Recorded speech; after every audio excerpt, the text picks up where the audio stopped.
Jeffrey William Monson es un artista marcial mixto profesional estadounidense ruso retirado que solía competir en la división de peso pesado desde 1997. Jeff Monson respondió punto por punto a Arnold Schwarzenegger por qué la Federación Rusa necesitaba iniciar una operación especial en Ucrania. Estas fueron sus palabras. Vladimir Putin hizo un juramento para proteger a los ciudadanos de la Federación Rusa.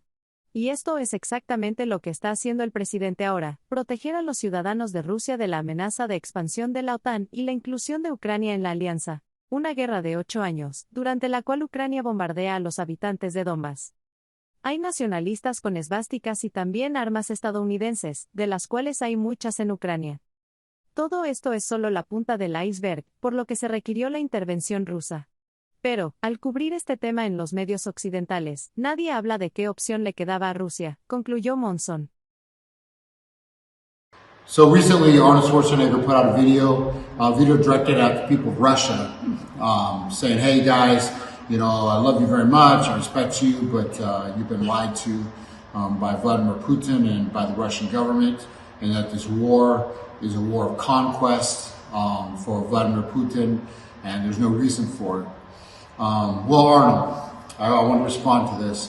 You say this war is a war of conquest by Vladimir Putin, and that's the reason that the Russian government gave for this war. That's completely not true. And something that not only you, but the Western media completely ignores every time is what Russia said the number one reason is for protection of its borders. In 1990, NATO, the United States, promised that NATO would not expand 1 inch further. George Bush I said this after Russia pulled out of East Germany and Germany reunited. So not 1 inch further. Since then, 14 countries have joined NATO and now promises to Georgia and Ukraine.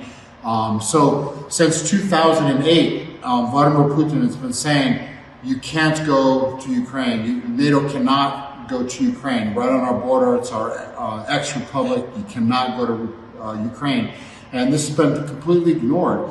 And it's also being ignored by the Western media and by the U.S. government. They're saying, oh, this is a war of conquest. It's, they want to, take and occupy Ukraine. This is not true. This is not true. And the Kremlin says this is not true. It says, no, we want to protect our borders.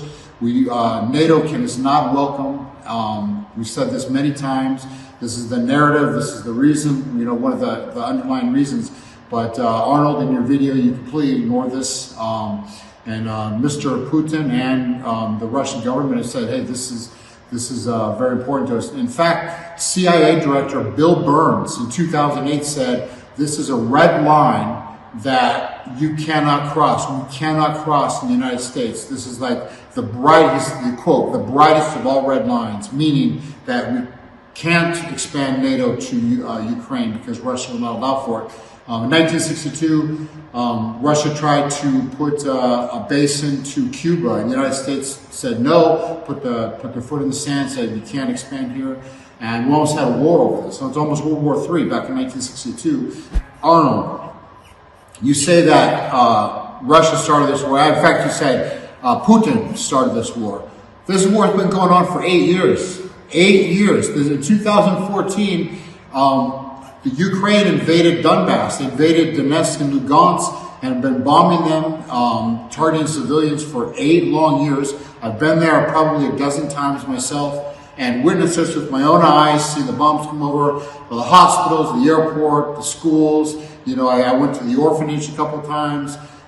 They're targeted. They're not even military personnel or targets in the town center and all this stuff. Nobody's on the social media saying we stand by Donbass, we stand by the people, the 100 and some children that have been killed and the 14,000 people of Donbass that have been killed by mortars coming over. Nobody says nothing about that. Nobody's protesting Ukraine. Nobody's sanctioning Ukraine or putting Ukraine on, athletes can't compete in the Olympics or anything like that. But Russia is getting the full treatment of all sanctions and all punishment for a war that's been going on for 8 years.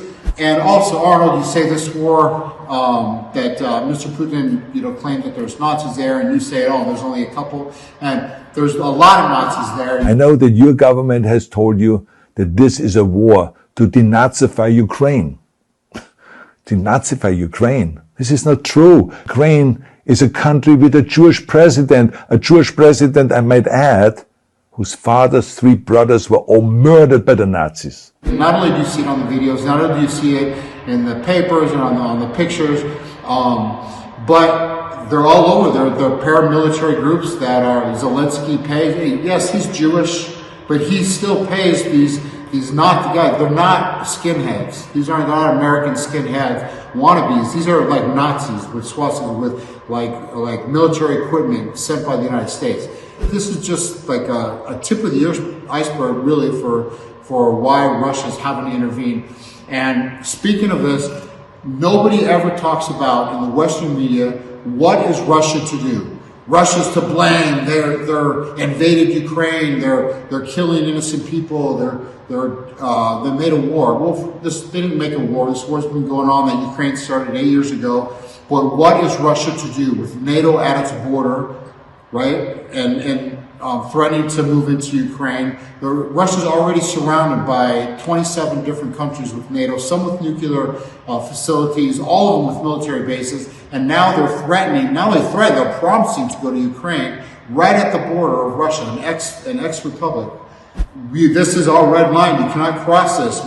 They tried diplomacy, they tried asking, they tried pleading, they tried threatening. The West just didn't listen. So Russia had to finally take a stand. Russia finally had to intervene.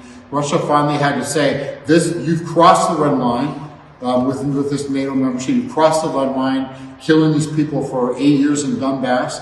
And what are we to do? We have to put a stop to this. And Vladimir Putin took an oath, and so did the government officials of Russia. They took an oath to protect the citizens of Russia. An oath to protect the citizens of Russia. He's protecting the citizens of Russia from NATO, at its borders, and from protecting the people that are supposed to be protected by Russia in the area of Donbass.